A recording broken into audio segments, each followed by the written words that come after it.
Got it. Good morning, everyone, and welcome to our Antelope Valley Stakeholders Convening. Here are a few housekeeping technicalities. We have our sign-in link that has been provided in the chat. We are trying to capture all of your information or resources shared today will be sent to you via email. We don't want all of your stuff. I'm just saying, sign in. All of the information and resources will be sent to you. This is our agenda for today. We have our welcome, policy and advocacy, our State of the Child report with the Catalyst Foundation, as well as new census data of the Antelope Valley with Bridget Pico, upcoming events, and some closing remarks.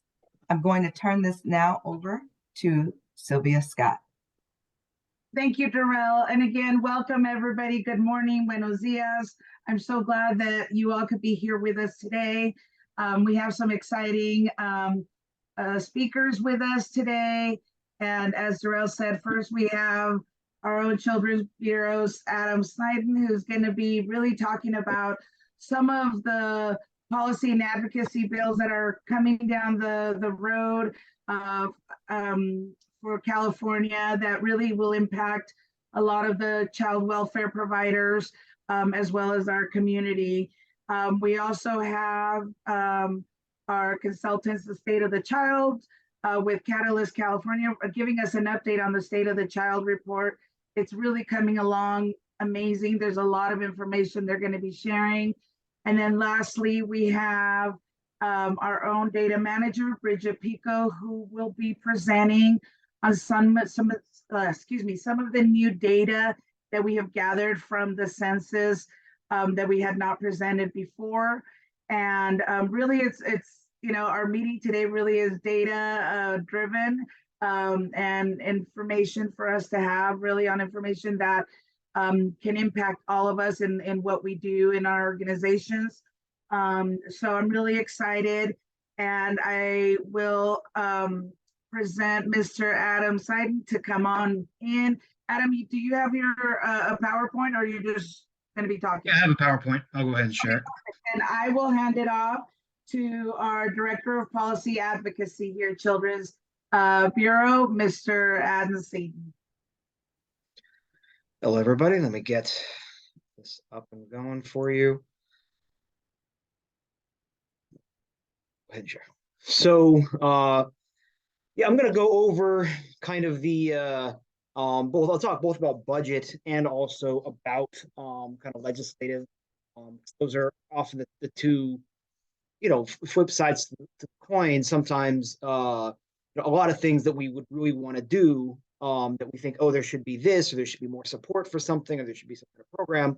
A lot of times, if that takes money, any substantial amount of money, you have to kind of think of that as a financial advocacy, budget advocacy. Other times you're looking to change things that are just, rules around, that somebody should be notified of something or something should happen, things be treated differently, asking for an infusion of money to do that, just that the policy should change. So that's a policy. And as you'll see in a minute, those timelines kind of interact and happen at the same time often. And just to note, I'll be focusing mostly on state policy, statewide things, but a lot of the same things apply, whether you're looking at federal, whether you're looking at local. It's just sometimes it be different forms, different timelines, but similar ideas. So I wanted to start with looking at the timelines to make sure people kind of understand where we're at in the cycle. And so, the new legislative session started in January. Legislators come in. The governor does his first draft of a budget also in January. And through February, March, April, leading into the May revise is when people start to kind of react to that. There are hearings on the governor's budget. The legislature decides kind of what their priorities are, what they have put together and have heard, because it's negotiated between the legislature and the governor. And then kind of really in May is where the two sides have to, or three sides, the Assembly and the State Senate, and the governor have to get together and do the negotiations of all these different ideas. What is the budget actually going to be, and have something passed by June. At the same time, bills are being introduced. There are hearings on bills and policy bills, and there is a deadline in the end of May that any bill has to get out of its house of origin. So if it was introduced in the assembly, if it's an assembly bill, something or other, it has to get out of the committees in the assembly, but also the full assembly before it can then go over to the other house, the state senate, and vice versa. It was introduced in the Senate, it has to get out of the Senate by the end of May, so go into the assembly.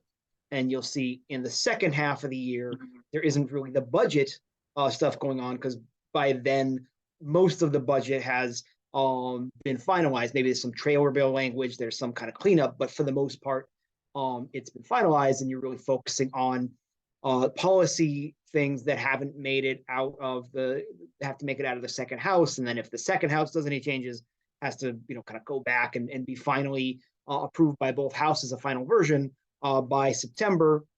And then the governor could veto things until mid-October.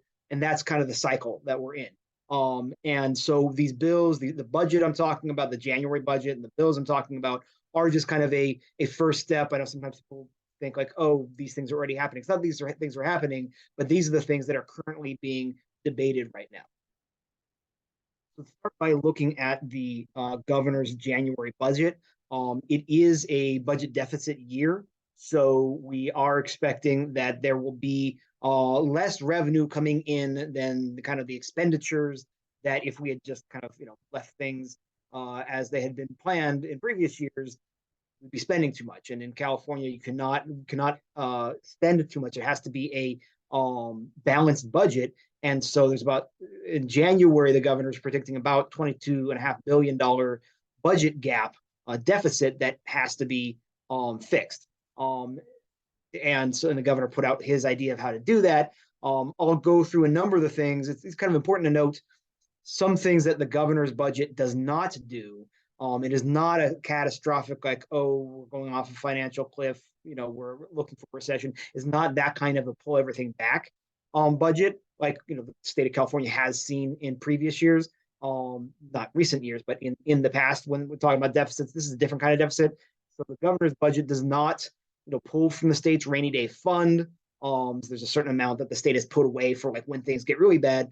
The governor's proposal does not pull from that. It doesn't have any deep reductions in existing programs.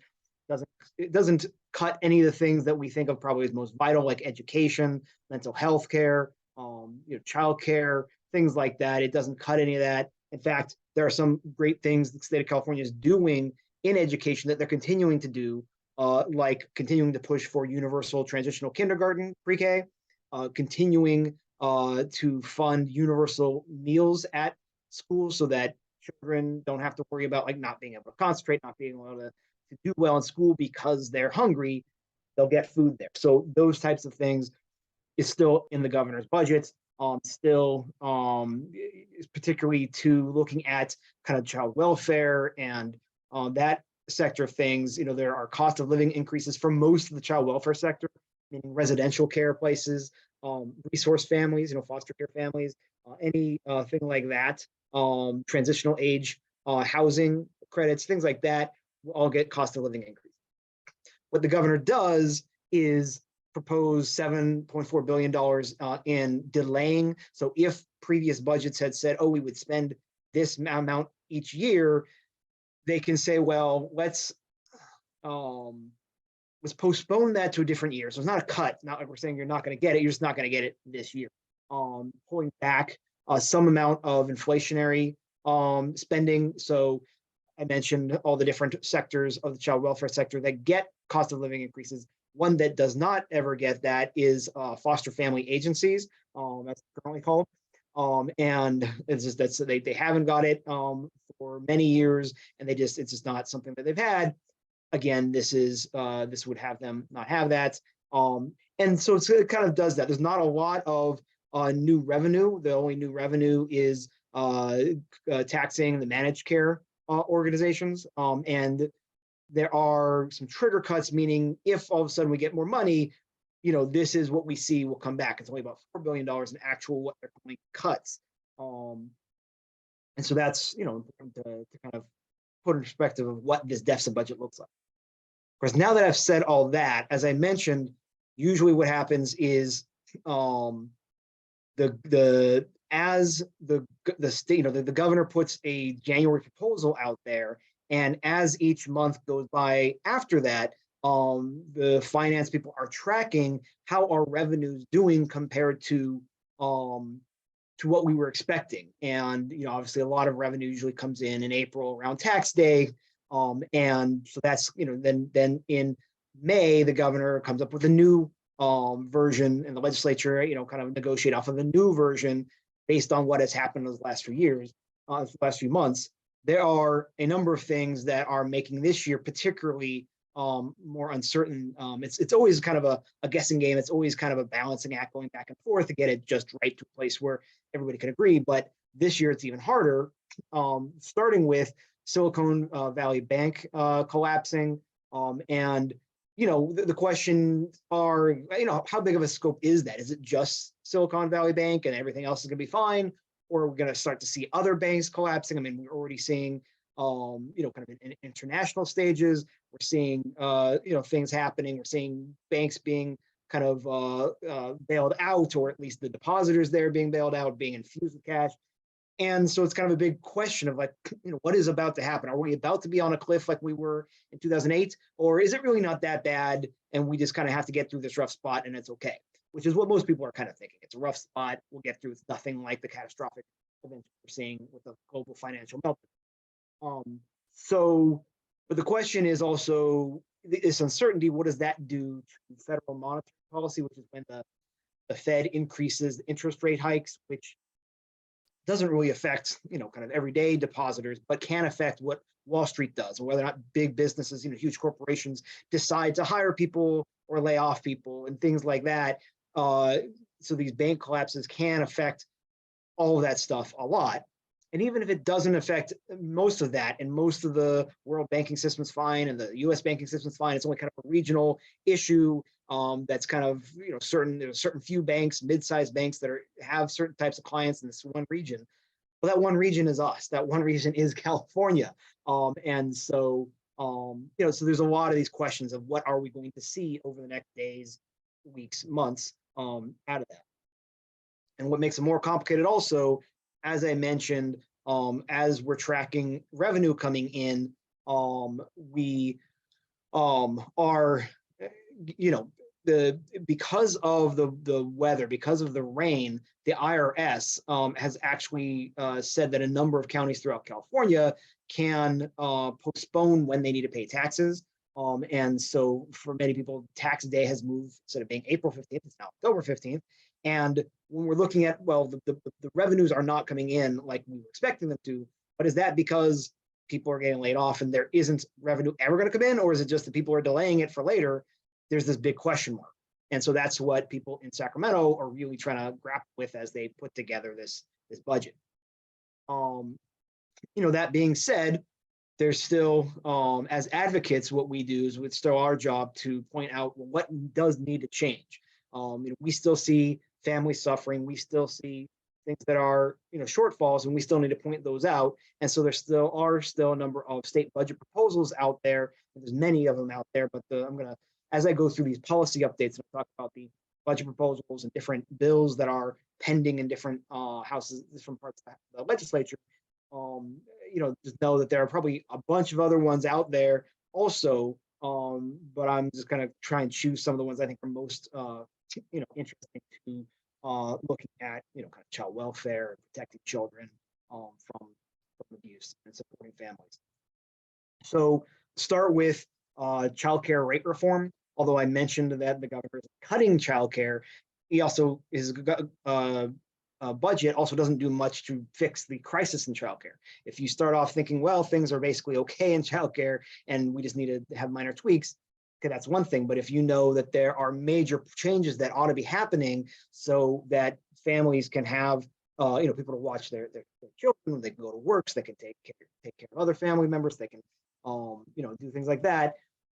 This is a major push to try to. It's been a long going push, but we're really trying to change the way the rates are even set. They're set based on a system that doesn't really make sense. Another thing, family resource centers is something that Children's Bureau is actually a leader on this pushing this funding. They are places that are in the community, places that families go to kind of get these wraparound things. Maybe they'll come in for diapers, but it's like, well, we also do parenting classes. We also connect you to the agency to help with some mental health issues. There's kind of this, helping support families with finding the different things they need, whether it be CalWorks, whether it be CalFresh. We know how important that is, that supporting families is. And so we're asking the state to, for the first time ever, fund family resource centers.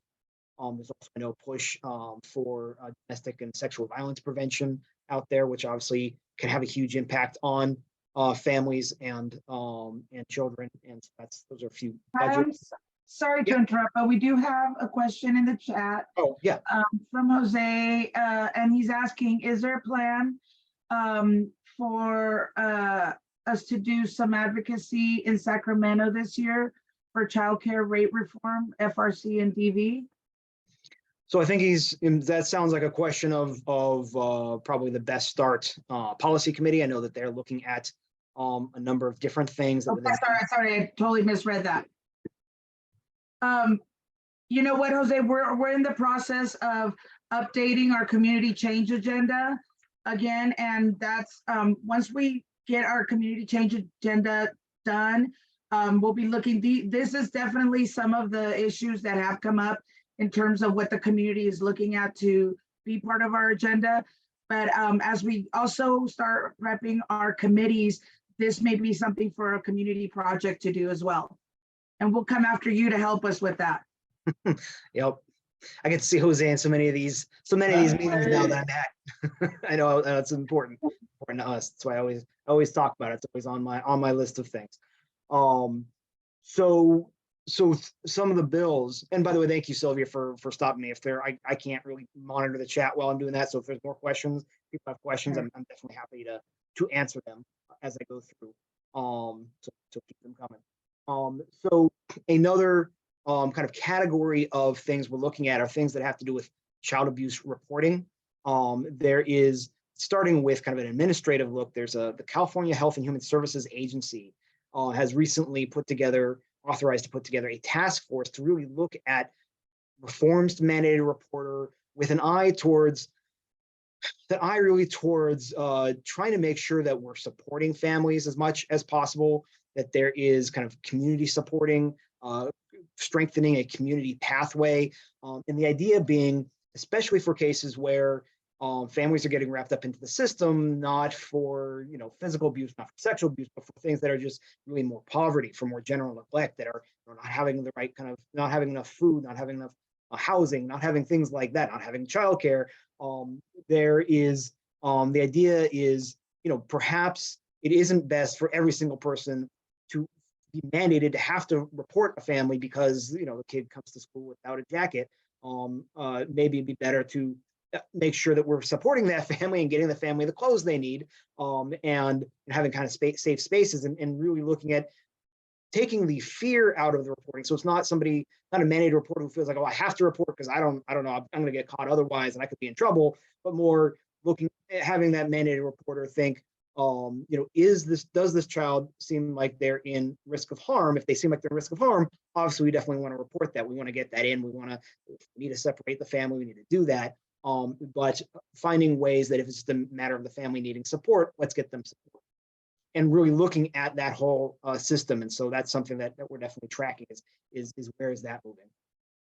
Also, there's a bill, SB 47, specifically that is trying to make it so investigations and you go out and visit children much sooner than is happening, to try to limit the people falling through the cracks, and so it would mandate 24-hour child visits to children for any report.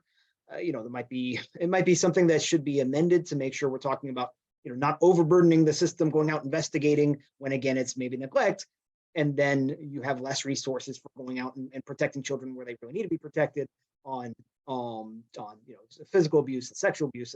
And so again, that's working through the system, but that's one of the ones that we're following. Want to make sure we get that right. AB 391 is looking to eliminate anonymous public reporting. This is from the LA dependency. Lawyers are worried about people using anonymous reporting as a kind of a tool to hurt people in divorce cases. And so this says, look, we'll still make it confidential, but let's no longer have it be anonymous. And so they're looking to make that change. AB 1544 allows law enforcement to enter data into Child Abuse Central Index. Currently, only child welfare agencies can do that. And the law enforcement has been trying over a number of times over the years to get the ability to start entering them again. I know there are a lot of issues around kind of, the process by which somebody would be able to dispute that, and are they going to really show up and have a real clear unbiased ability to at least dispute it if they feel that they were included in the index incorrectly. And so that is something that we're following. There's a couple bill. Yeah. Sorry, again, there's a question from Doretta in the chat, and it says, does one have to file a report if resources needed can be provided otherwise? Well, currently under mandated reporting, if you and don't quote me, I'm not an expert on this, but currently it is set up more that if you have if you suspect child abuse, including it could be general neglect, you're supposed to report. And the idea, kind of the thinking has been over the last few decades, like, let's just go ahead and report. Let's, it's better if you're not sure, go ahead and report, and let the investigators figure it out. Let Child Well figure it out. There's professionals who do that. But if you're unsure, if you have suspicion there might be abuse, including general neglect, go ahead and report. And that is currently the mindset, and that's one of the things they're looking at, maybe trying to change. But currently, that hasn't happened. Again, these are bills, and these are kind of task force that are looking at how do we make sure we alter that. So I don't know if that answers your question. And I'm glad. Thank you for the questions. I'm happy to keep taking them. So I was saying the social media liability, one of the biggest health risks to children that we've been seeing comes from social media, comes from the way that it kind of alters and, addicts children, and anybody, including children, the way that it increases greater access to children who are on there, and often that access is used in harmful ways. And so this is a couple of bills that are looking to make sure that social media companies are, taking that into account, and that they are altering their business practices, whether it be their algorithms, whether it be their security, to make sure our children are not on their platforms. Looking at making them liable for when things go wrong, when the way that they do their business hurts children, they should be liable for it. And so that's what specifically SB 287 is looking at addictions and harms. AB 1394 is looking around specifically child abuse, child sexual abuse and trafficking. So there's that. And there's a few other kind of bills that touch on things. And the reason I'm kind of putting this kind of various different bills is to just think of the types of things. So for one thing, AB 253 encourages funding for statewide child death review councils, and also county child death review teams. And the idea being, if we can look at what happened, look at what went wrong, get more data on that, know what's happening throughout the state. If you have more data, you can help the problem better.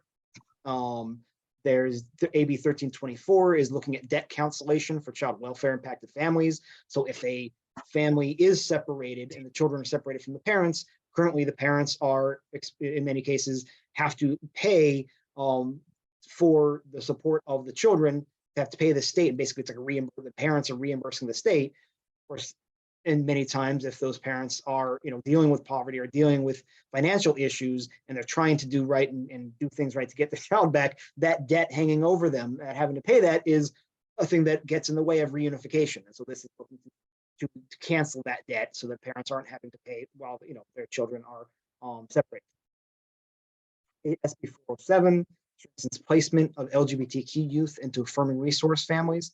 The idea being when you place a youth, somebody at age 4, you don't exactly know what their sexual identity, gender identity will become as they get older. It's making sure that resource families are sensitive to that, have the right information about that, or will be affirming when a child is placed.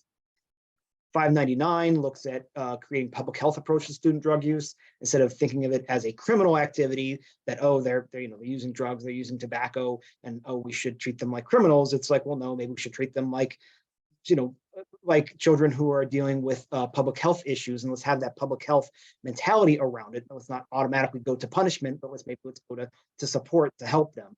And so that's just, that's an idea there. And 665 is looking at mental health, minor consent, meaning that in kind of the middle school, high school age, does the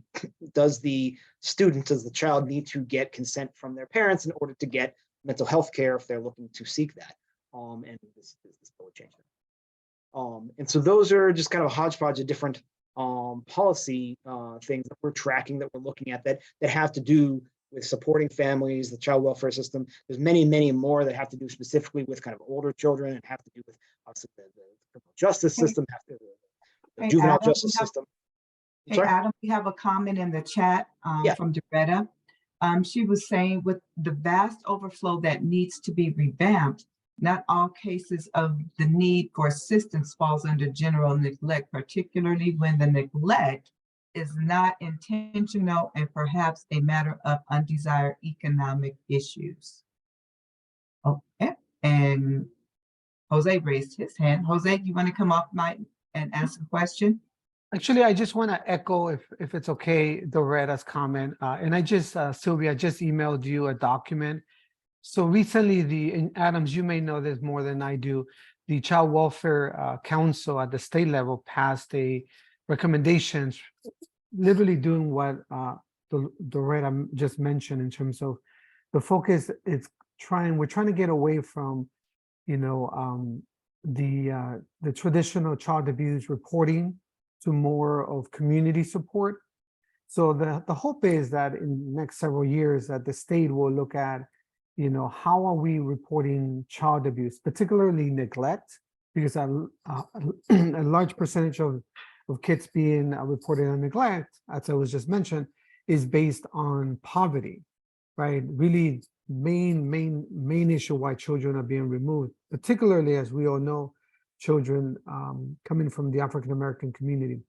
So anyway, so the document that I shared, I think would be great for maybe this group and the policy group to also take a look at. Again, the focus is moving from more of a community approach rather than a neglect, or a reporting the child, or child abuse reporting that we typically have grown up with. I know I grew up with that system, here in the United States. So anyways, I just wanted to, again, echo what it was just said. And then I see also that Sean, you have your hand raised up. Adam, is that okay? Oh, I love it. No, I was about to stop and ask if people had comments or questions. Well, okay. Come on, Sean.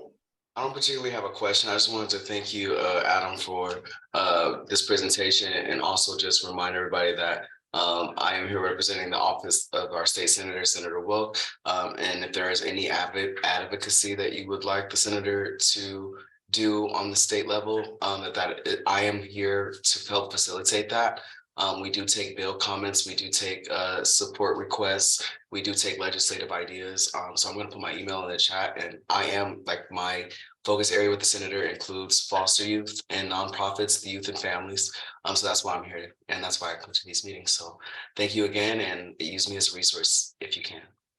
Sean, I wanted to ask the questions that maybe as we're seeing when we're moving into April, which is Child Abuse Prevention Month, that maybe one of the things that we could do is, I think the community itself lacks a lot of this information, right? They lack a lot of the information in terms of what bills are out there, but also getting a better understanding of what they can do, whether it's either calling or writing a letter or things like that. So maybe, we could talk, you and Best Start, we could talk about maybe just doing a simple workshop that we can present to the community to just give them the one, basic 101 tips on how we can make some of these bills move, or at least, how to contact our representatives, but also really know what to say and what to do about that, right? Like maybe a lot of people don't even realize that there's a number that they can call. So maybe we could, do something like that.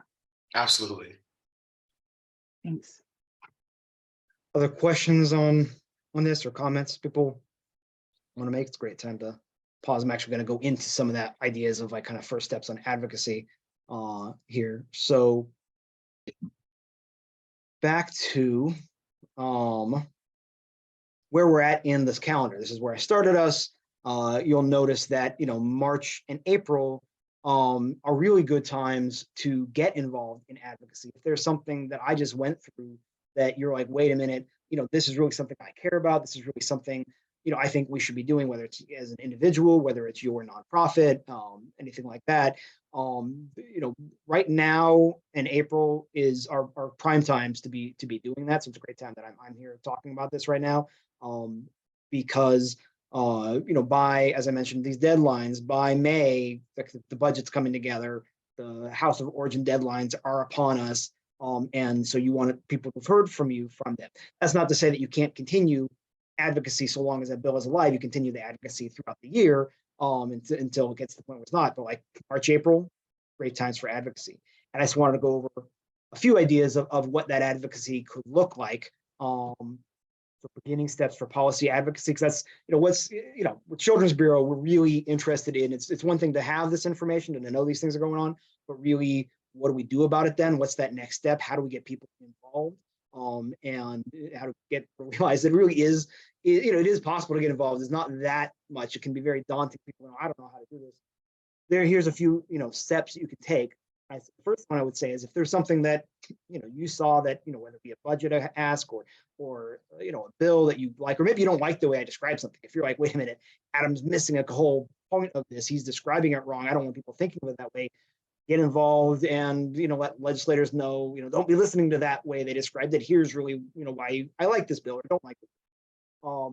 Start with sending a letter, kind of outlining what it is, what your position is.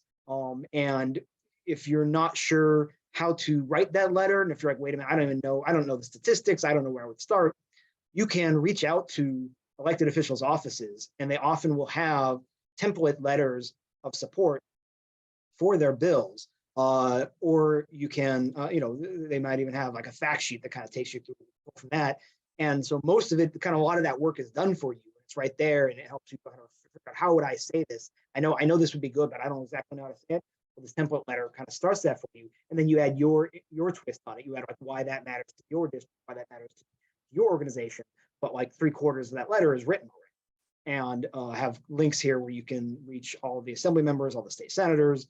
And there's technically a portal where you put you submit your letter to, so that it goes to all the people who are on the committee that is going to decide on that. That's there in this PowerPoint that you can get. The next thing I would say is contact your local elected official, because really your local elected official is the one who cares about what you care about. They're there to to vote the will of their constituents, of their people who live there, and you need to let them know what you think about it. So start with a phone call to the representative, and then ask for a meeting so you can talk about it in detail. And it could be a meeting. It could be a meeting in the district office. Doesn't have to be up in Sacramento. It could be a meeting, out where you are, and a meeting with the staff. The staff is very important. They're the ones who often will help the elected official kind of have the information about, like, how do I want to vote on this? And let's talk to my staff and see what they've heard, see what they think, or see what we're hearing from the district. If you are meeting multiple times with district staff, that district staff will let the people in Sacramento know, like, hey, the district really cares about this. And so that's important to do. Here's a few tips for what to do when you're in one of those meetings. I am taking this image from capitalcanary.com, which is a great firm that does advocacy. It does kind of higher yield advocacy efforts. But just some things like, make sure your ask is clear. Make sure, bring a constituent with you if you can, who can, like, if you could say, here's a person who lives in your district who is helped by this thing or hurt by this thing, and they can talk about what it means to them. They don't have to be experts on the bill. They don't say, oh, here's the history of the thing, but they can say, I know that if this happened, if I got more help on this thing, it would help me go to work, or if the only way I can go to work is because I have this thing, and please don't take it away from me. That person there in the room, that's the constituent, is very important to have. And there's just a few kind of tips there. Other than the meeting and talking to your legislator, you can engage on social media, make sure that you're tagging local elected officials to say, hey, Senator Wilk, please join us on this, or Senator Wilk, thank you so much for your commitment on this. You've been a great champion. Please continue fighting for this. Those types of things, when you're tagging them, so they see it, and then maybe they'll share it, and now your message went wider. That's important. Grow your coalition. All the things I just said that for you to do, if you've gone through all those steps, now you need to talk to other organizations and ask them to do the same. Leverage traditional media. This is more of an advanced thing, but there are op-eds you write, whether it's an expert who's kind of talking about something, or you're pulling together the stories of real life people, and you kind of package that together and get it to a reporter and make their job easy. But they'll want to talk to those individual people who are affected by it. But there's ways to utilize traditional media like that. And before I get into a little thing on lobbying, are there questions about? I see there are a couple in the chat. I haven't looked at them, but are there any questions about the stuff I was just talking about how to do policy advocacy for steps? Adam, quick question. Will you share this information, this PowerPoint with us? Yeah, yes, definitely. That's intended. All these links are in there, intended to make it easy for you and everyone. Awesome. Thank you. Yeah, I'll send that to Sylvia after that. Yeah, you'll have it. So on a few just notes on lobbying. I know a lot of times people, especially nonprofits, can be afraid of the lobbying word. You notice I've been talking not about lobbying, I've been talking about advocacy. What lobbying is specifically is, the Internal Revenue Service defines lobbying as a communication, written or oral, to legislators, or urging the public to contact legislators or their staff, intended to influence specific legislation. So if you're doing all of those things together at one time, you're doing lobbying. If you're not doing those things, then you're not doing lobbying. And so right now I'm just talking with you about a number of different things. If I'm like, I really need everybody please to pick up the phone right now and call, and I urge you to do this and talk on that bill, now I would be doing grassroots lobbying. Right now I'm just kind of going through and talking about some of the stuff and saying, here's what we're tracking. So I'm not necessarily doing lobbying, and with the exception of a couple of representatives on the call, I'm not talking with staff. So that would be lobbying, and whether you're worried about being a lobbyist who has to file, if you're not getting paid for it, if you're not spending more time than you should be on it, if you're just doing small amounts of it, you're not a lobbyist. However, a reminder that nonprofits can lobby. It's not like nonprofits can't lobby. I just don't really use the lobbying word because there are limits on it, and people often get kind of squirrely about it. Like, wait a minute, I don't, it's fine maybe if we're doing advocacy, but I'm going to be lobbying. That's lobbying. But just know the nonprofits can lobby, as long as they're not doing too much of it. Around 5% is usually considered insubstantial and okay, so that your tax exempt status wouldn't be in danger. Now, a big disclaimer, let me point that out there, and it's in red. I am not providing legal or reporting advice.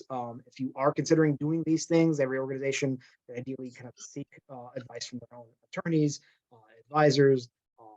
I don't want somebody coming back and saying, well, I'm quoting Adam Seiden from Jonesboro. He said we could do this, and that's why I didn't, whatever. I'm just putting kind of information out there, stuff that you could also easily find. I have the links there. But if you're thinking of really engaging, especially if you're thinking of spending any money on it, you want to make sure that you're following those rules, right? And also note there's a number of things that you can do that are advocacy, that shape things, but are still not lobbying. Because if you're not doing those specific definition, you're not lobbying. So discussing broad social issues without mentioning specific legislation, that would not be lobbying. Making results available of some study you did, expressing a view about a legislation to members of your group, so long as it doesn't encourage people to act as just, hey, here's these things that are out there. Educational meetings, things like that are all advocacy you can do that isn't lobbying if you're worried about about like what's the point if I can only do 5%. There's a lot of things you could be doing that help shape things that are still not lobbying. And so with that, I'm going to stop sharing and see if there are any other questions. And I don't know if there's anything. I seen something in the chat, but I haven't read it. So is there anything else? I see a lot of applause, Adam. I see some appreciation. Denise stated, Adam, that the checklist was a really great tool that she could use. And Sylvia agreed with that. Yeah, absolutely. Doretta did share that as a school board member, I'm going to Washington for lobbying week soon, and I'd love to include some of these points during discussions with the various officials. Please let me know how I can assist with this effort. Thanks. Awesome. Yeah, I Adam, mean, you're going to DC. That's the kind of I was kind of focusing on state stuff. DC is a whole other, probably a whole other sets of things. But generally, you talk about these policies. You talk about similar things. You know, supporting families, making sure they have childcare, making sure they have, you know, the children have choice, making sure that you're thinking of, you know, substance abuse as a public health thing, not as a criminal thing, especially for children. Like you can talk about a lot of those same concepts, even if you don't have the bill in if you know, so that's a suggestion there. yeah. Adam, I did have a quick question. Do you happen to know, I don't know if you've heard anything around using the rainy day fund, you know, to cover some of these, the 22 billion, I think it was, or something like Yeah. that. You know, have you So heard any of that? so certainly, you know, what I laid out was the governor's budget in January, and that did not touch the rainy day fund.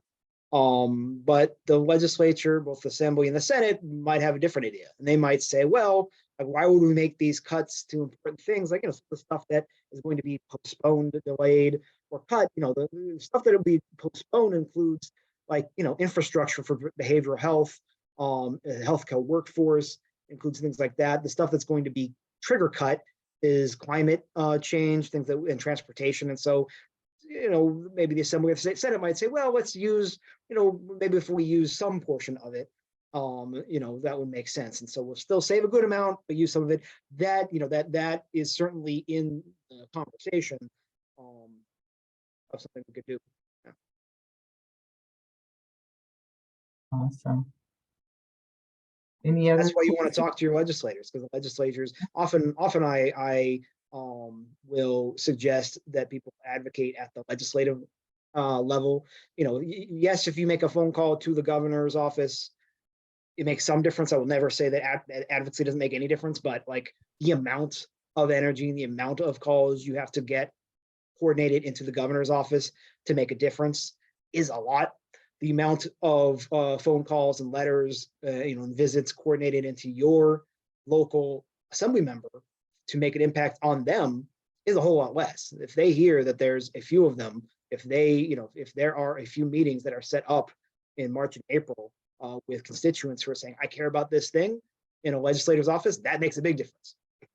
You know, it's that's why I always will emphasize the legislative. Yeah. So was there another hand that I saw up? I thought. No.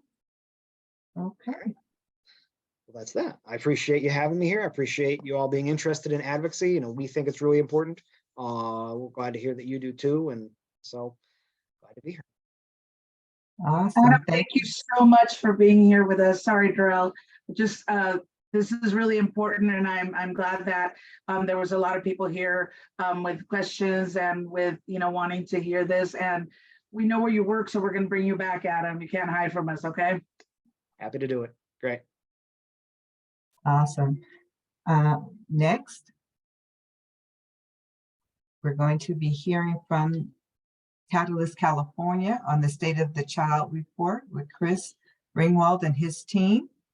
So I'm going to turn it over to you, Chris. Well, thanks, Darrell. Good morning, everyone. I think I can share my screen. I think I'm a co-host. Let me double check.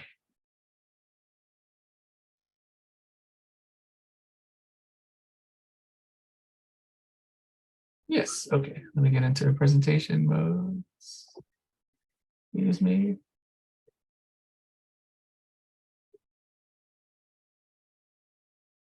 Sorry, I'm still seeing a black screen. I think that's what you're all seeing too, right? Yeah, we're still seeing the black screen. Let me try one more time.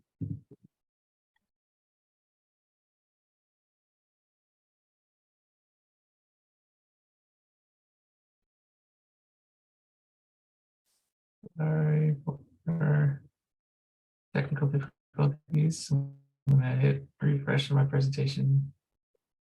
If it doesn't work, I may have to have a colleague share it, but I think this will refresh in a second. Okay. Well, at least while we're waiting, I'll just introduce myself. I'm Chris Ringwald from Catalyst, California. I'm joined today with by Alex Baker, David Segovia, and Maria Khan. You can all see we've got the same Catalyst California purple backdrop today, and we're going to talk to you about our State of the Child research. I recognize some of you from previous calls, so thanks for your input on previous calls. Our update today is we're at the point where we're in a rough draft stage, so we're going to have the findings. And thanks, Alex, for sharing. I guess I'm sorry, I don't know why my presentation isn't coming up, but Alex's is not. So thanks for sharing, Alex. The key today is we want to give you our update, we want to update you on our progress. We want to get into breakout groups, and then we want to hear from you in those breakout groups what you're thinking about in terms of next steps that folks should take based on our findings. And at the end, we're going to have a group discussion where really everyone will get to talk about what they see as the state of the child in the Antelope Valley, and think about what that means for LA County as a whole. Sometimes we're just thinking of our own region, but we're not thinking about how important it is to the county as a whole, or to the broader region. So we wanted to bring that up in discussion as well. Next slide, please, Alex. So at least starting with the progress update, we've held 4 community input sessions, hearing from you and other folks about what stakeholders care about for the state of children in the Antelope Valley.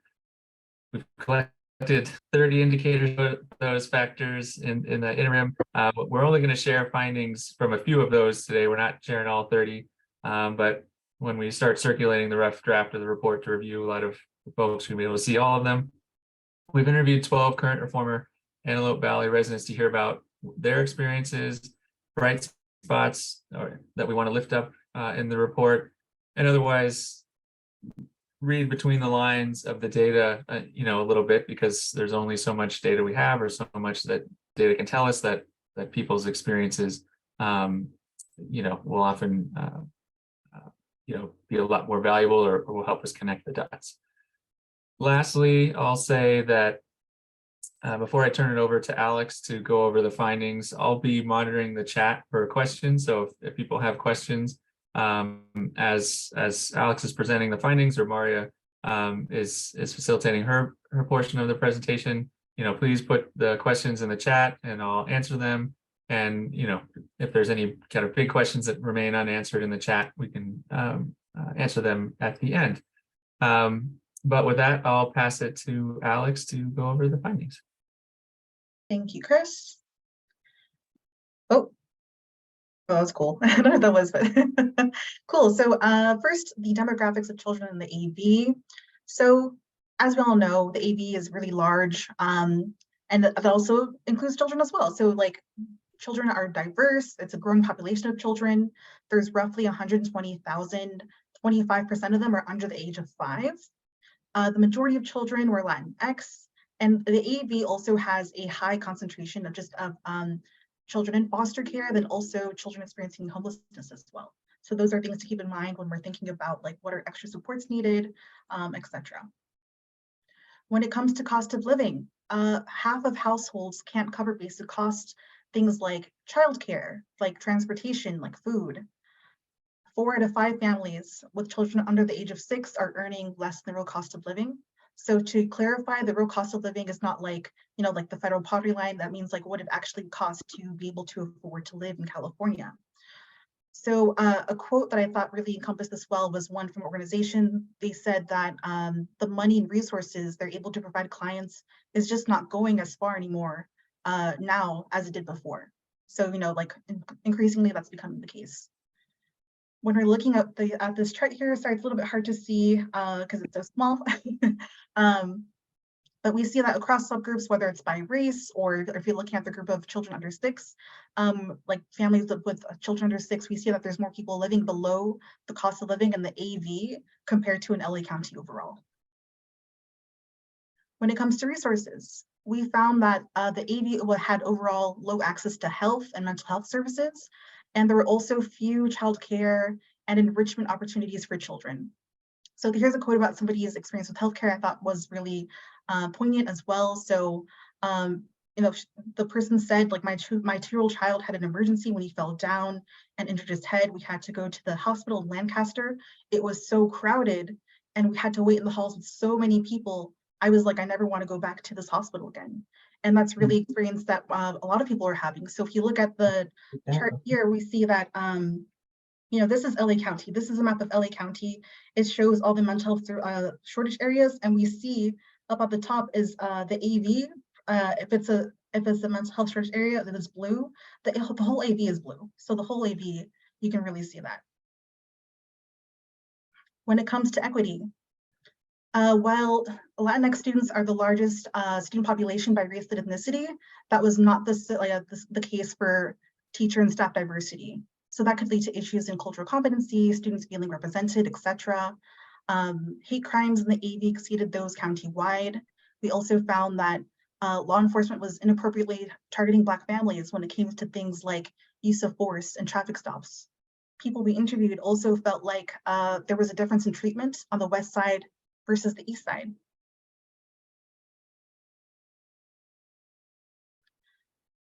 And then lastly, for the findings was student outcomes.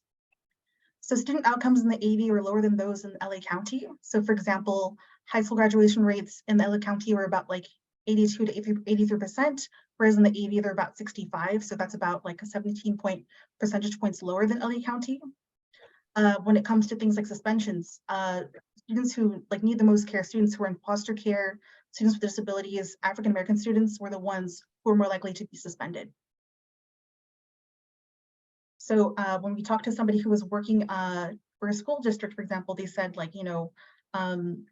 students in like we said, like students in foster care, students experiencing homelessness, Black students, students who are have high trauma, really students who really need the most support, and students are also kind of being failed by that system as well.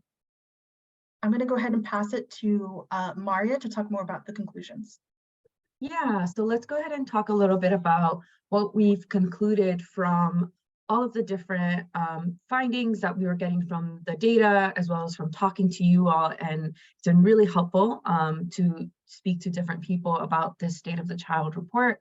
And so one of our overarching narratives is that, what we see, especially when we think about AV and how it's changed in the last 10 years, is a lot of the initial migration to the Antelope Valley region came from this desire to be in a place that was going to have a lot more space, as well as affordability. And we see that that's changing, right? Look, just some of the data points that we just went over that Alex shared, right? Cost of living is increasing, and it's becoming harder and harder to be a place that's affordable.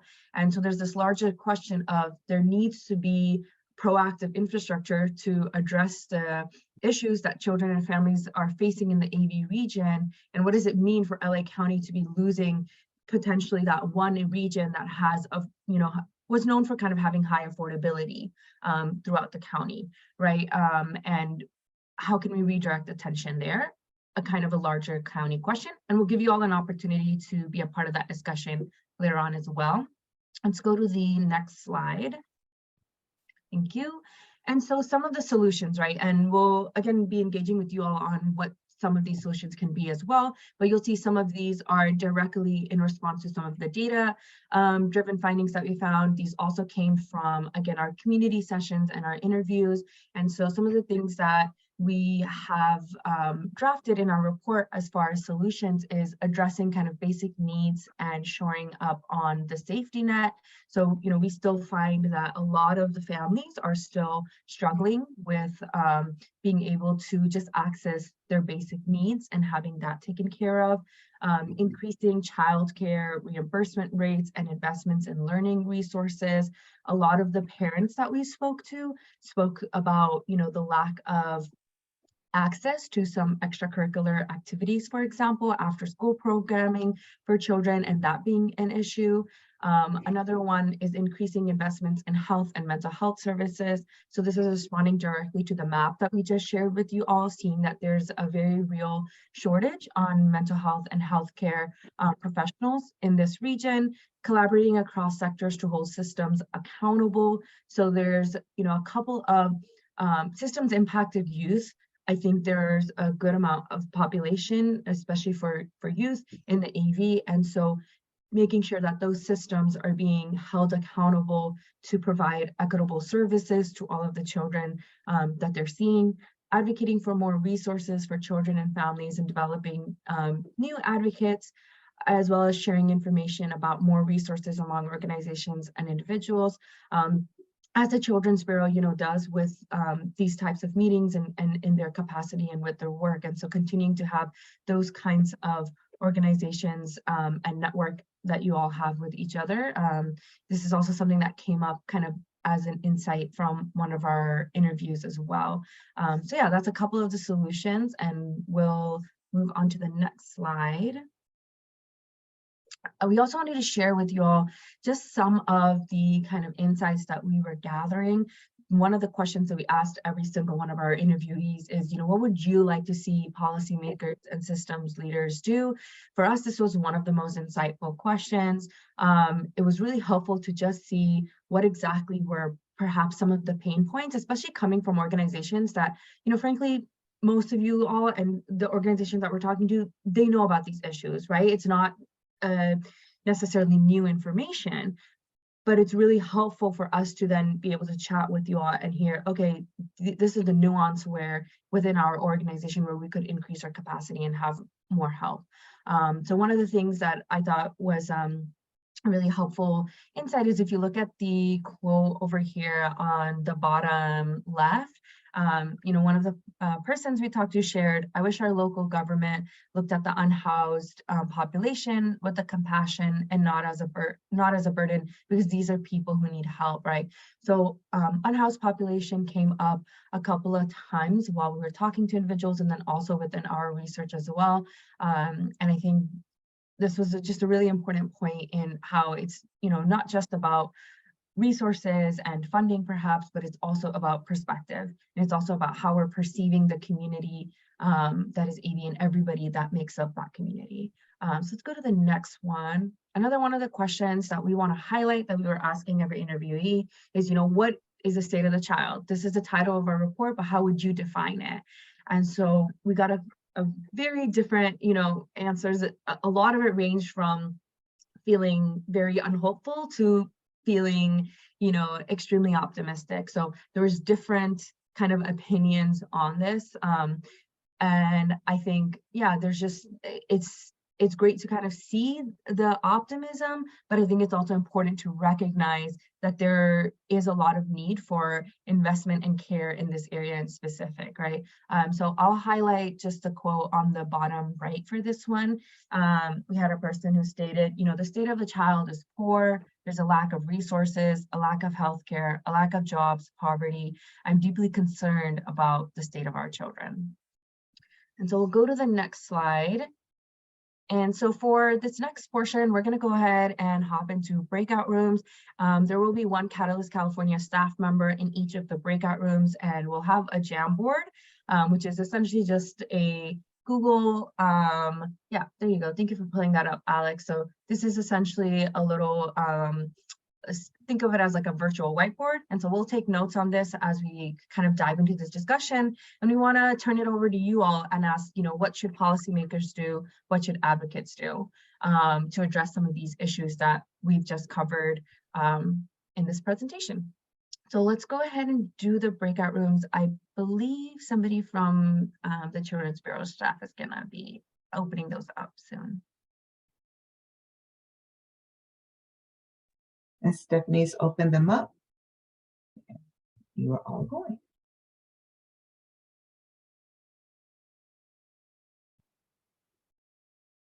Miss you. Miss you too. Speaking of that, I need to make sure I get a caterer information from you. See, you got Okay. good recommendations.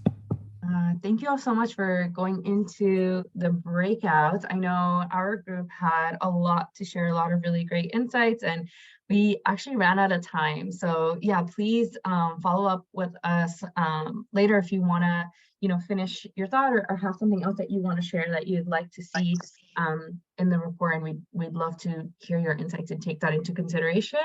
Alex, if we could pull up the slide deck really quick and just share the big group discussion question that we'll dive into.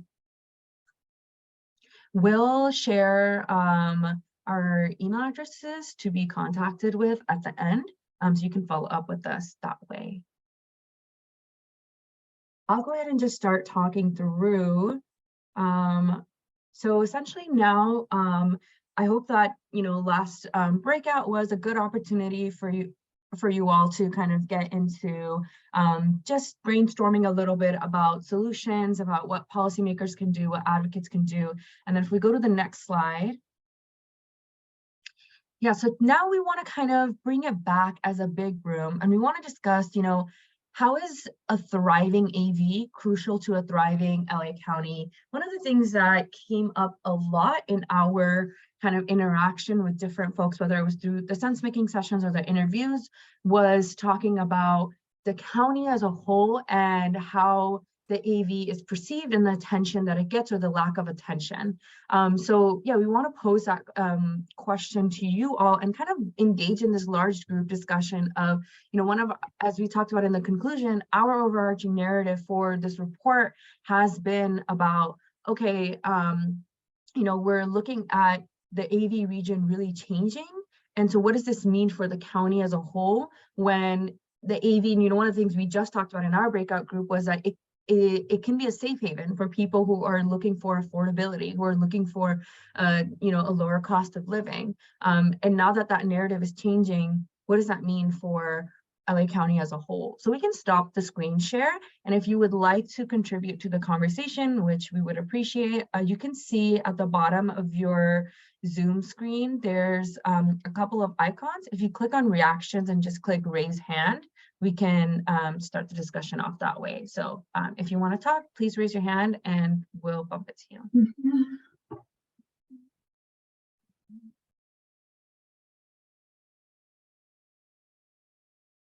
Carla, please. Thank you. One thought that comes to my mind as I'm thinking of the AV that I've seen be very popular in community Facebook groups is the thought that AV is treated as a dump ground for LA County, right?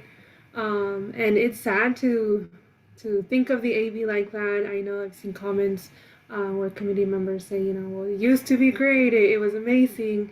And there's comments that feel, like people have lost hope in the AV, but there's also comments of people who are like, no, like we can still be great if, the community unites, works together. And I think that it's really about our mentality and how we look at our community and what we hope to do for our community. In terms of like, why is that important to LA, or, how does that help LA County thrive as a whole? It's just, you're only as good as your weakest team member, right? And if, I'm not saying that the AV is weak, because clearly we're not, we're all here, right? But if that's how they see us, if they see us as a dumping ground, like we just need to show that we're not. And that's not what LA County is about. We are a very supportive community, a very supportive county, and we're willing to put in the work, and we want LA County to be supportive of that work as well. Thank you so much for uplifting that. I think that those are all really good points. And I think it's also just, how can the narrative be shifted from kind of, okay, everything is getting pushed out to the AV to versus the AV can be this really great place, a safe haven for a lot of people that are in need of different services, right? How can we kind of rework it to look at the region like that? And you know, we have so many incredible organizations on the call today, and they're really trying to serve those needs, right? And yeah, there definitely should be more attention given to what the AV is trying to do, and who it's trying to do this for. Anybody else that would like to speak, would love to hear from you all. If you can't find the raise hand button, you can also just unmute.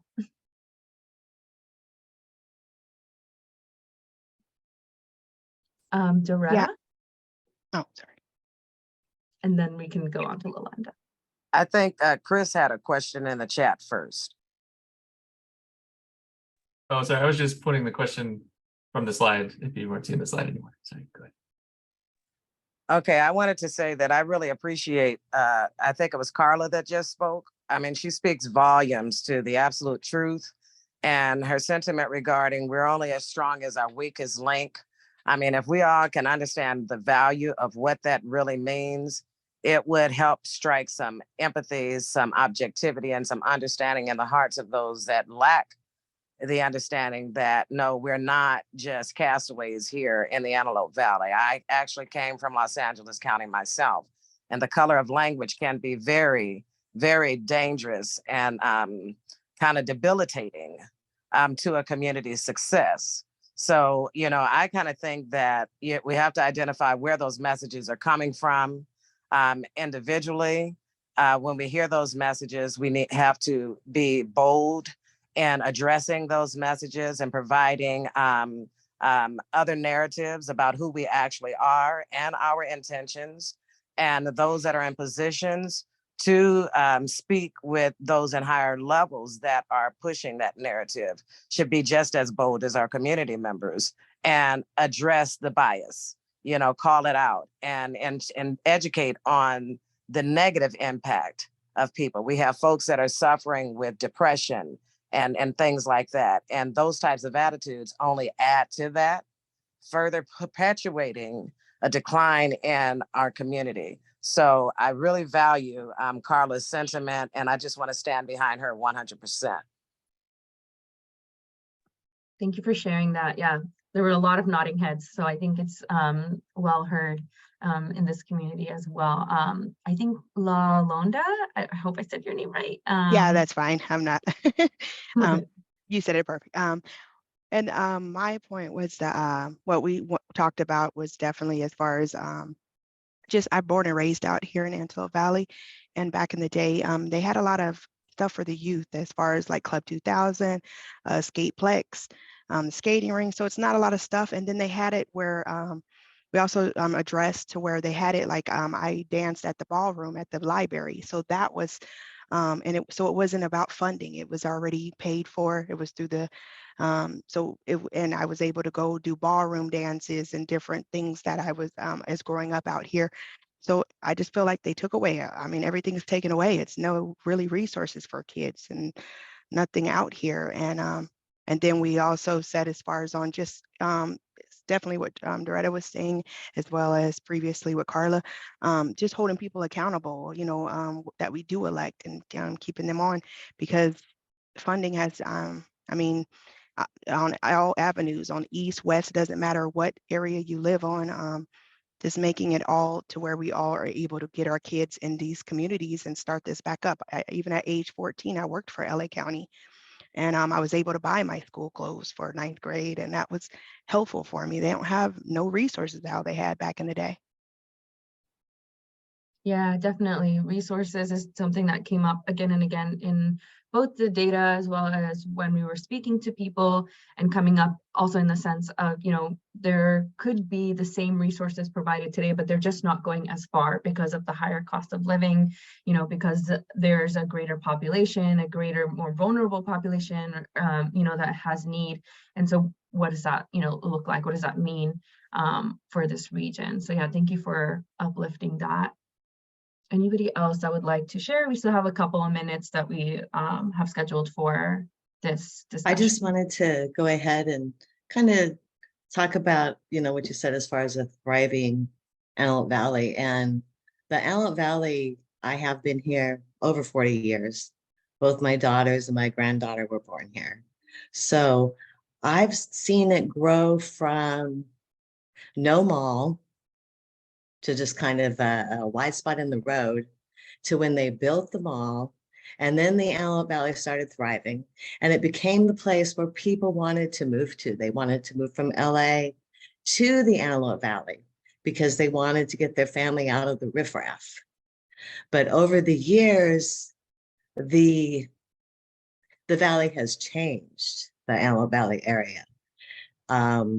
There's been, like somebody talked about, a dumping ground.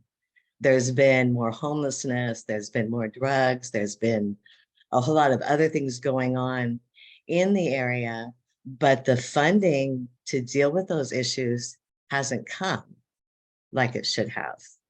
So I've seen it go from just a wide spot in the desert where there was virtually nothing to a thriving Antelope Valley where people wanted to move to now a place where there's still hope. I mean, if what we're doing right here is a part of that hope to bring back the thriving to the Antelope Valley. And I think it's important to LA County because, like I said, this was the place people wanted to go. This is where they wanted to move. And this was a very up and coming area of LA County for quite some time. But I think what's happened is because of all the things going on, the people are starting to lose hope. And I think it's up to us to show them that there is hope to bring the Antelope Valley back to that thriving. And it's important to LA County as much as it's important to the Antelope Valley. So that way it also builds the county as it builds the Antelope Valley. And that's just coming from 40 years here. So. Thank you for taking us through that timeline. And yeah, just yes, yes, yes, and yes. I mean, I think it's just, so like just eloquently said in terms of, seeing the transformations that the AV has had and what that means for the county as a whole. And I think you're right. I think in some ways, I think the county can be at a turning point in how they look at the AV and what that could mean for not just the AV, but everybody really in the LA County as a whole. Yeah, any last thoughts that anybody would like to share or add to this discussion? I think we can take one or two more people before we move on to the very last activity that we have to engage with you all, and then we'll wrap it up.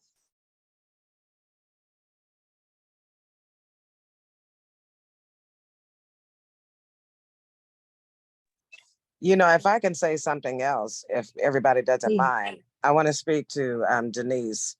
Thank you, Denise, for your experience here in the Antelope Valley and sharing the history. And I think in terms of bridging the gaps and understanding, having discussions such as what Denise is talking about is really important, getting the communities together so we can understand what one another's real life experiences has been based on past and present, and see how we can work together to smooth out some of these rough edges. So I think valuing and empathizing with everybody's individual experience is so extremely important without making one need more important than the other to find some type of middle ground. I just kind of wanted to add that encouragement. Thank you. I think that's a great note to kind of wrap things up on. And, in our most humble hopes, we would hope that the report that kind of comes out can be perhaps a conversation starter on some of these really important conversations that you all are already having and can add to that. So yeah, thank you all so much for sharing in the discussions today, both in the breakouts as well as in the large room. I'm going to go ahead and paste a link for the very quick activity. If you just go and navigate yourself to that link, it'll ask you a question on, how would you define the state of the child, right? This is our kind of, big kind of abstract kind of title of the report. And we're seeking different answers from everybody on kind of what their definition of the state of the child would be for the AV region. So if you want to click on that link and answer, And then I'll go ahead and share my screen and we'll take a look visually at some of the different perspectives that we have in the room today on this question.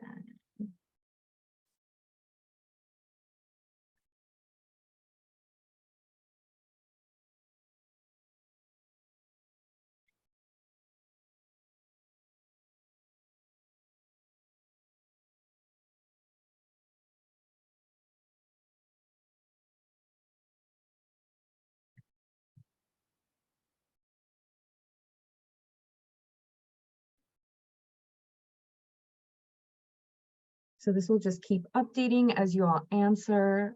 We're getting some individuals sharing a lot of hope, some also feeling discouraged, underserved, in the midst of flourishment, in the need of support, neglected. It seems like a lot of people do feel hopeful, so I think that's great.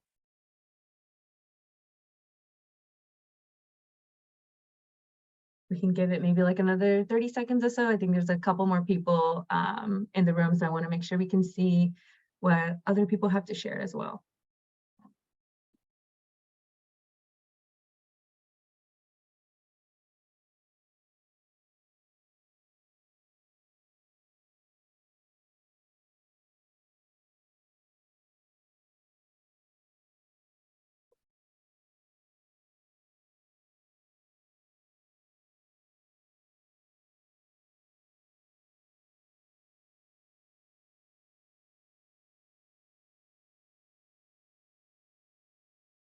Great. Well, it looks like we've got about 10 people that have answered, but honestly, potentially this software might just be a little slow at updating as well. But again, I think, this resonates actually with what we were sharing earlier, which is that there really is kind of a range of, from feeling really hopeful to feeling discouraged. But I think the fact that we can have these conversations is perhaps one of the most important piece. And yeah, it looks like we have a couple more answers that are popping up, people talking about a lack of options, as well as, feeling eye-opened, learning about the state of the child, perhaps feeling a little bit of fear as well. Disparities is also getting brought up. That was something that we talked about in some of our findings as well. So yeah, thank you all so much for sharing. I'm gonna go ahead and stop share for now, but you can keep answering in that little activity app if you would like, and I'll pass it over to Chris to just wrap up. Sure. Just wanted to say thank you, everyone, for joining us today, for speaking with us. I'll just put my, I wasn't able to get presentation mode earlier, but hope you don't mind seeing my email and Sylvia's email if folks have questions, want to continue to follow up. Provide us, especially with the conversation that got cut a little short earlier. You want to, keep that conversation going with us, glad to have it. But yeah, otherwise, just, very thankful for your time and your insights today. Really appreciate it. I don't know if Sylvia, if you had anything else to add, otherwise I'll kick it back to Jarrell. Yeah, no, I just want to say thank you. And I know it's a lot of information we've given out to our guests today. But from what I'm hearing, the conversations, the questions, it's a lot of information that our community really wants. I think our community as a whole is thirsty for data. It's thirsty for what's really happening here. So it really just gets me all excited in terms of like, this is going to start paving the way for the work that we're going to be doing as we move along, and the more people, the wonderful people from the AV like you that are here, we start bringing more people. Imagine the impact that we're going to be able to make once we have this kind of information to utilize as part of our tool chest. So I'm excited about that. And thank you, Chris, and thank you, your entire team, for all the work that you guys have been doing on this. And we're excited as we're getting into closer and closer to the huge report that we're going to be able to share with everybody. Yes, we're going to continue on. Thank you again to the Catalyst of California. That was awesome information. I'm going to share my screen as we go on. We have a presentation from our own Bridget Pico, and she's going to come and share. Just one moment. Okay. Bridget? Thank you, I'm gonna Darrell. toss it over to you. Yes. Give me a moment and I will share my screen.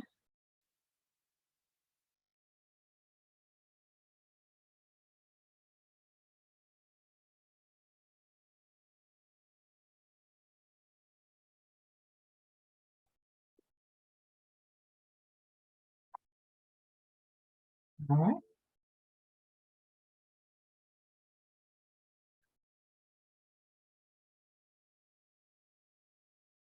Are you able to view that, Darrell? I gave you hosting, but I can't see your screen. Can't see my screen.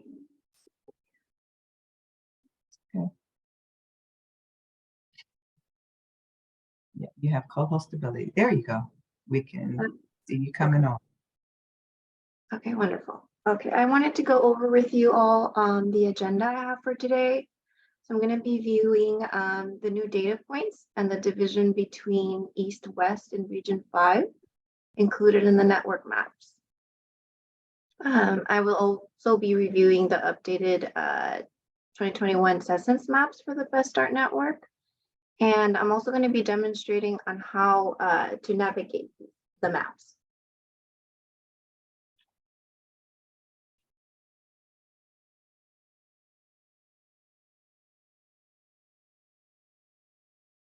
Now here, I'm just letting you guys know of the new data points that have been added to the network map, and that is the population, the gender and the gender ratios, the full-time worker median earnings, the percentage of full-time workers, and the income below poverty threshold.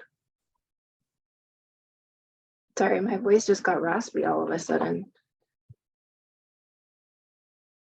And the next two new data points added are the educational attainment, the population age 25 years or older, the education attainment scale, and the mean income to poverty scale. And the health insurance population with a disability. So we have the population insured, not insured, and those with the disability.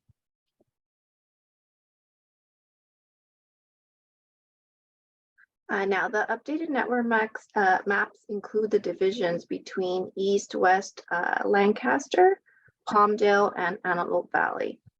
Including the division, we view the disparities between East and West throughout the Antelope Valley. Now I'm going to be sharing the actual maps. Oops, sorry.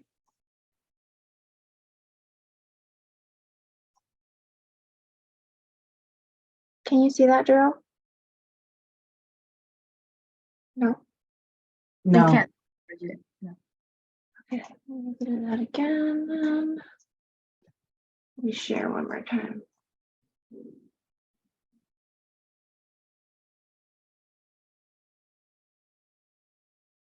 Can you see that now? Yes. Okay.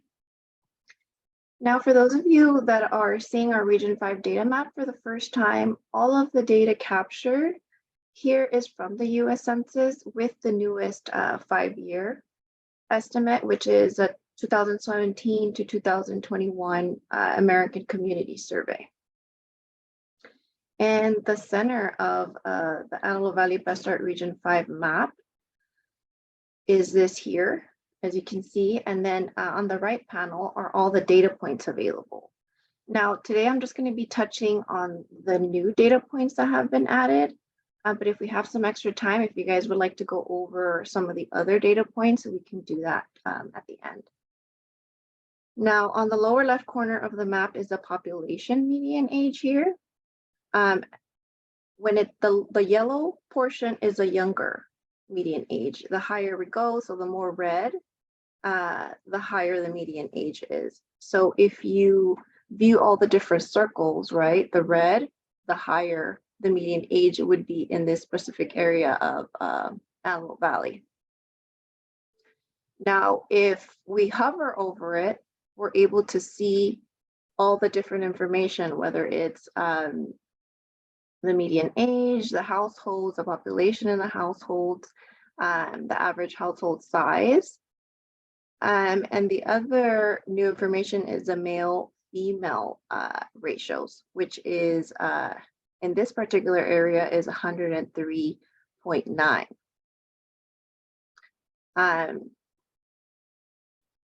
Now, the smaller circles, as you can see, are younger median age.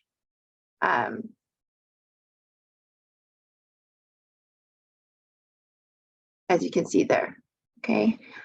The next point I'm gonna cover are, so I just wanted to disclose here that the chart at the bottom is all the aggregated, it's all aggregated from all of the census tract areas.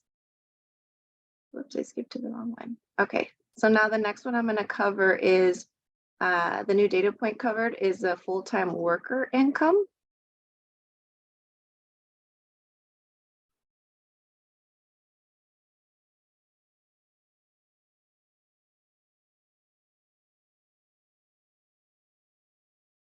So again, if we look at the scale here on the bottom of the map, you have the full-time year-round worker mean earnings. So the more red the dots are, the smaller they are, the lower the income. The bigger the circles are and the more green they are, that specific area has a higher median earnings. And if we view the map at the chart, I'm sorry, at the very bottom, we're able to view the comparisons between each area. So if we look at Lake Los Angeles, right, we have 52,551. That would be the median earning for that specific city. Now, if we also want to compare to Antelope Valley to LA County, these are the differences, and then to California. If we want to specifically compare one city to the next, so let's say we want to compare Quartz Hill to Lake LA, we have to push down Control and click on this, the second city that you want to compare it to. So you're able to see Lake LA has two separate census tracts because Lake LA is a lot smaller than comparison to Palmdale or Lancaster. Quartz Hill has 3 separate census tracts here, but when you look down at the chart, you have the aggregated total for that specific city. And again, you're able to view the disparities between the two. So here in Quartz Hill, in this specific area, this area makes a higher median earnings than, say, this part of Quartz Hill.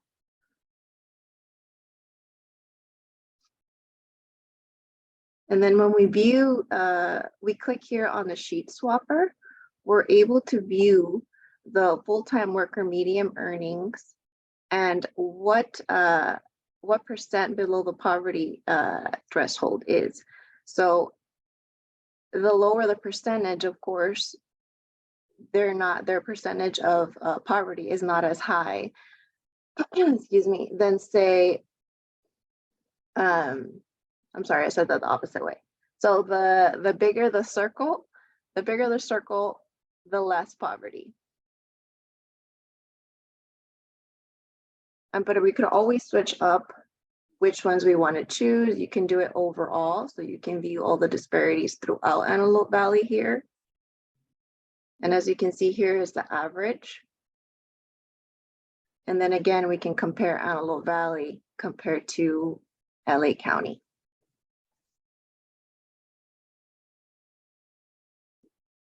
Now we're gonna go back to the main panel and we're going to view the next new data point, which is the educational attainment.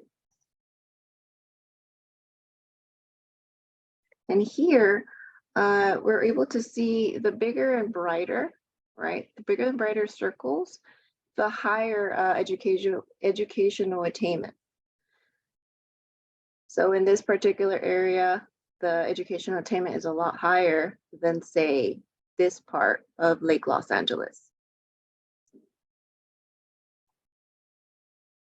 So in this chart, once again, you're able to view the different cities within Antelope Valley, and then we compare Antelope Valley overall to LA County.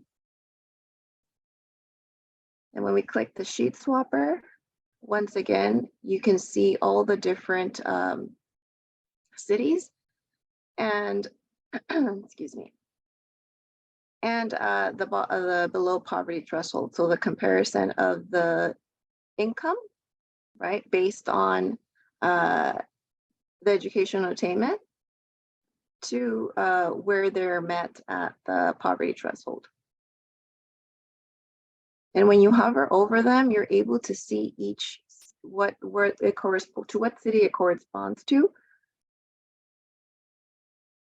So it's a lot of information to go through myself to show you, but you will have access to this as well, so you can play around with it and view all the different areas and all the different data points that are available here. So I'm going to go back to the main panel. The final data point that has been added to this is the health insurance.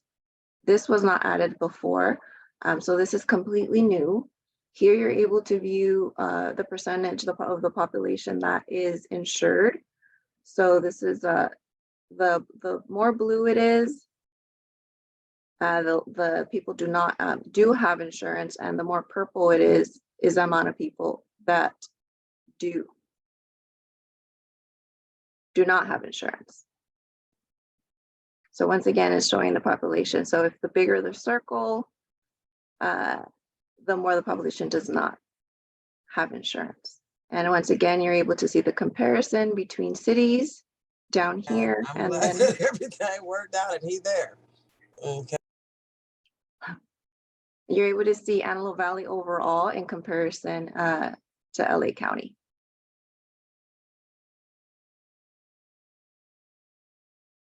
Oh, I didn't touch base on one more thing, sorry.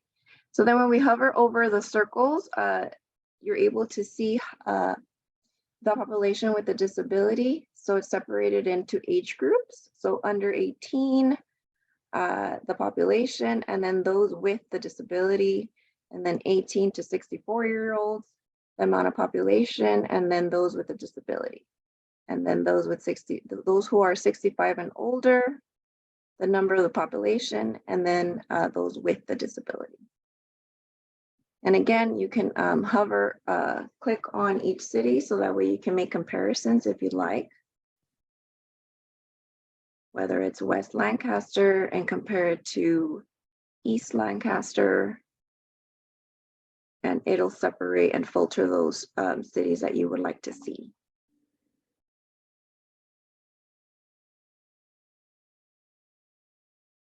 Are there any questions? I did have a quick question, Bridget. In terms of the data, have you seen any particular trends as you were working with this data for the Antelope Valley that we should be mindful of? Well, excuse me, what continuously comes up is just the comparisons between the East and the West.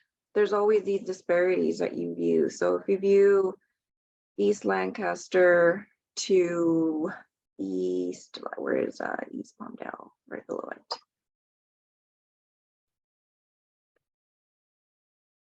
So you're able to view the disparities between the two, whether it's the income, whether it's the ethnicities, whether it's educational attainment. There's always a disparity between East and West. And that's the main reason why our very own Lucy Wilkerson, our data management specialist who created this, she wanted to go ahead and make those adjustments, because before we only had Palmdale, Lancaster.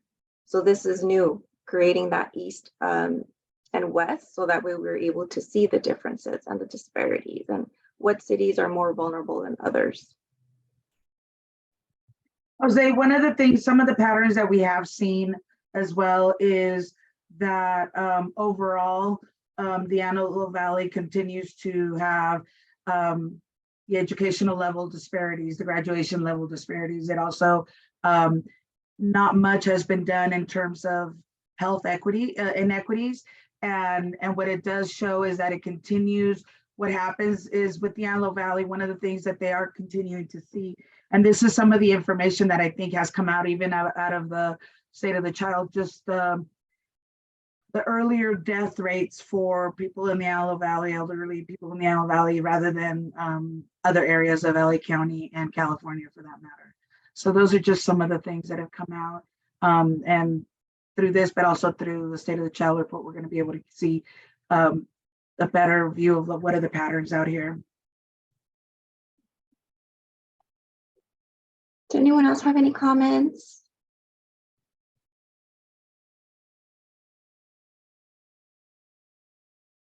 We have some stuff in the chat. Okay. Quick question, Bridget. Is this where the data from last week's demographic presentation was pulled from, or was that different? Some of it was, but we do have an Excel workbook where all the census information is inputted into these maps. So that way we have more of a visual.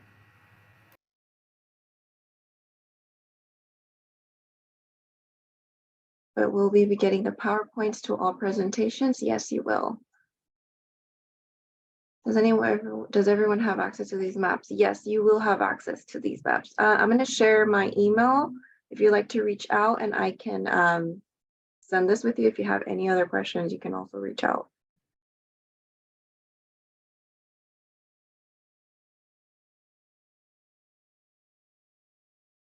Thank you, Dorita. I love that the map provides a visual and economic status of each area. Yes. Okay, give me 1 second.